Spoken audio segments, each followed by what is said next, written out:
Well, hello, cyber world. Welcome to the Ash Said It show. I'm your host, Ash Brown. I appreciate all of the love and support. You guys continue to support me in the movement. Over 1,800 episodes, 500,000 streams worldwide, 100,000 downloads. The list goes on and on. Thank you guys so much for your continued love, your support. We got some big things coming this year. But somebody else is having an even bigger start of the year. I've got the founder and CEO today of the PuffCuff today, Miss Sita E. Lash. Hey, Sita. Hey, how are you? I am great. How are you doing today? I am blessed and grateful. Thank you so That's much. what I'm talking about. Blessed and highly favored. That's how we do over here. What prompted you to create the PuffCuff?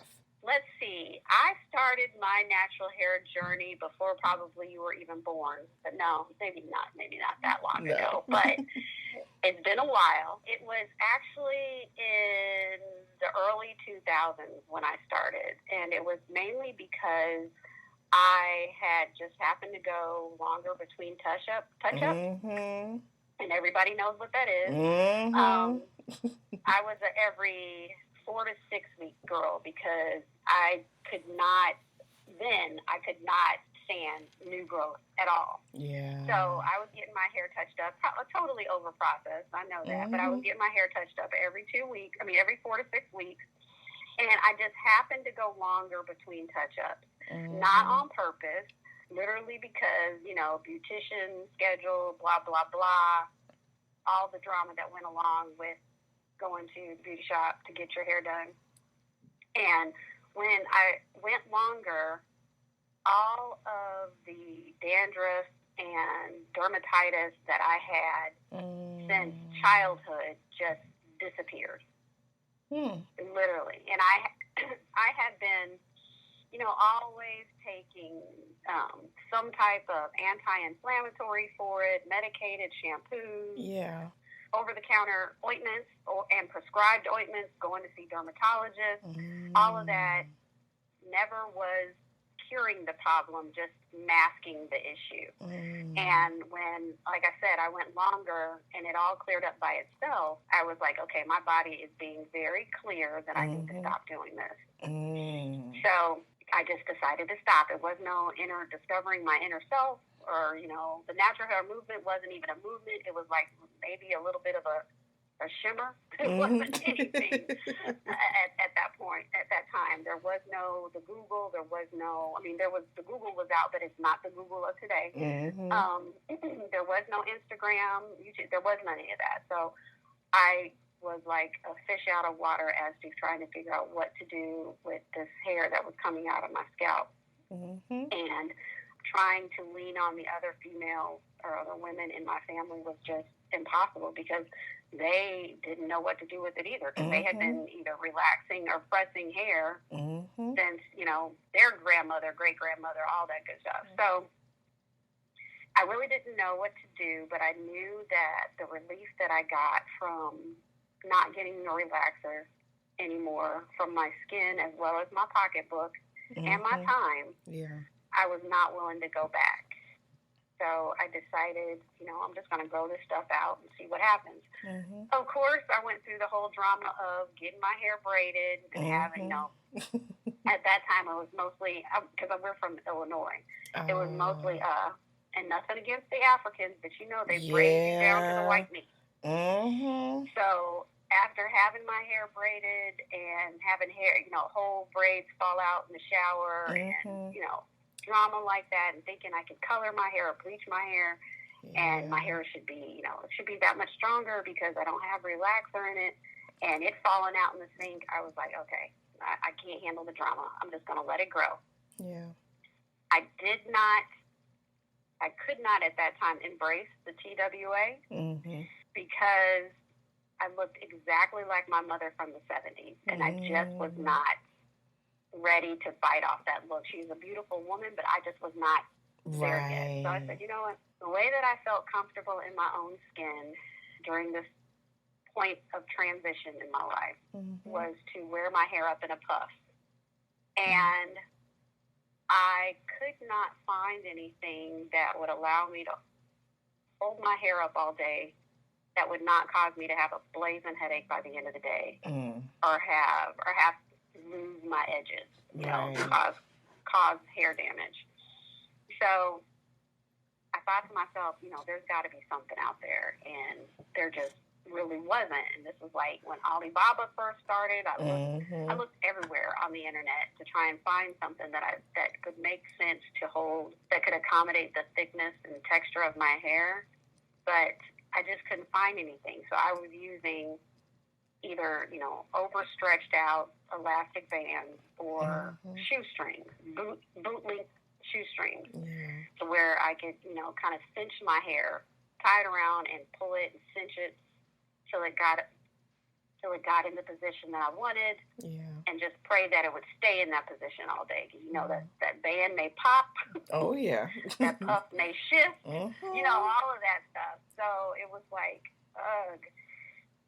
My mother and grandmother used to use this hair clip that was about the size of a golf ball, but it had teeth all the way through, and it was tortoiseshell. And I know probably everybody's grandma or somebody had a version of this cuff, this hair clamp. But I thought to myself, if I could find something that would be on a larger scale and didn't have the teeth going all the way through, because let's face it, the teeth interlocking and going and touching each other, ain't nothing getting through that with straight hair. So it was already, we were using something that was not designed for us anyway, but we don't know any better. So it was like, I get it, but this isn't quite designed right. So I came up with, I felt like if I could find an apparatus like that, but on a much larger scale, and the teeth not trying to go all the way through, that it would work, because it in essence would just hold my hair in place, not cinch it down or try to squeeze it into a small circle. So I looked for years, because I had this idea, because I cut all my hair off when my twins were 3, and they're 18 now. Oh, wow. So I had this idea back in 2006. But I looked, and, you know, I would go to the store, go to Walmart, go to Walgreens, look in the little clip aisle, and see if anybody invented it yet. Because I'm like, I know they got to know. Someone in the universe knows that this stuff is not working for us. Somebody has to invent this thing. Knowing I would have been pissed if I did see it on the shelf, but I never thought. I'm like, you know what? Maybe the Lord has given me this for a reason. But anyway, you know, just being who I was, not thinking that this was supposed to be part of my journey, nor that I had the resources to actually make it come to fruition. I just kind of sat on the idea for years. But wow, the Lord has given me this idea that makes so much sense, and He gave it to me. Yeah. So why would I doubt Him on taking this further? And I know I would have so much regret about what I should have, would have, and could have did. Right after that, I was like, okay, let's get this party started. Let me do what I got to do to get this going. The PuffCuff would have definitely been super helpful for me.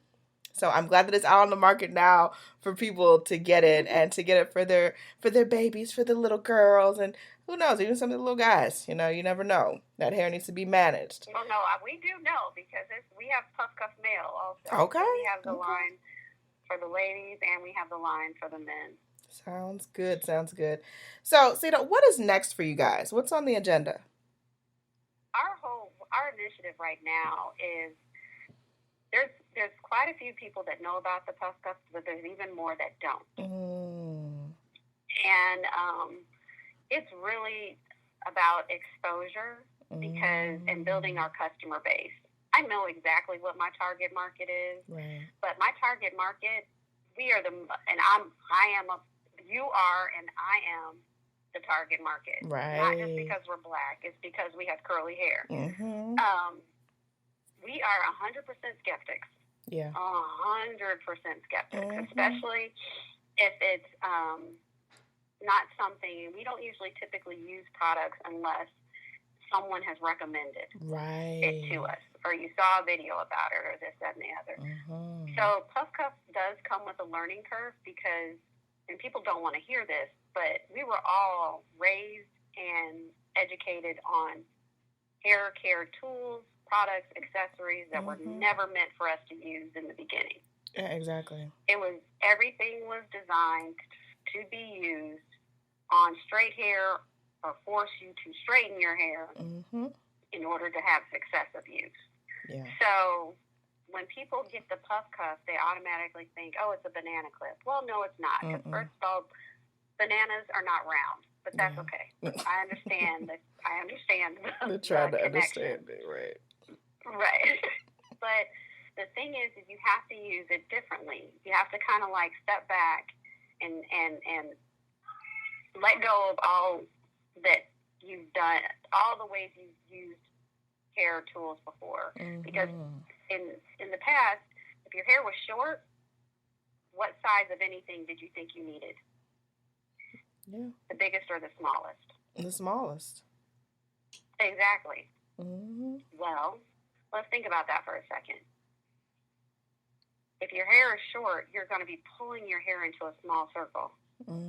That's nowhere near good for your hair. No, it's your not scalp, anything.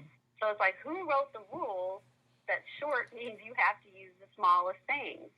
Because in essence, that's perpetuating the damage.